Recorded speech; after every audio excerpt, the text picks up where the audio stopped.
আসসালামু আলাইকুম। কাঙ্ক্ষিত সময় চলে এসেছে। আগামী বৃহস্পতিবার ত্রয়োদশ জাতীয় সংসদ নির্বাচন। কেউ যদি মনে করেন যে না, আমি ঢাকা থেকে বাড়িতে গিয়েছি পরিবারকে সময় দেওয়ার জন্য, আমি ভোট কেন্দ্রে যাব না, আমি ভোট দেব না, ভোটে গ্যাঞ্জাম হয় ইত্যাদি ইত্যাদি মনে করেন, ফুল।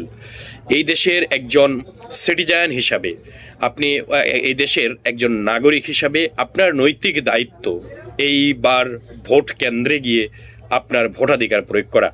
কারণ 18 কোটি মানুষের ভোটেই নির্বাচিত হবে একজন যোগ্য নেতৃত্ব।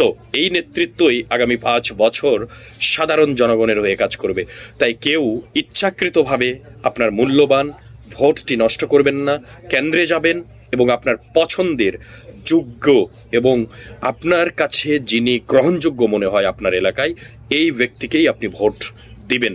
এবং এই ভোট দেওয়ার মাধ্যমেই আপনি সাথে সাথে আপনার দেশ পরিবর্তনের জন্য হ্যাঁ ভোটে একটি ভোট দিবেন, এই প্রত্যাশাই করছি।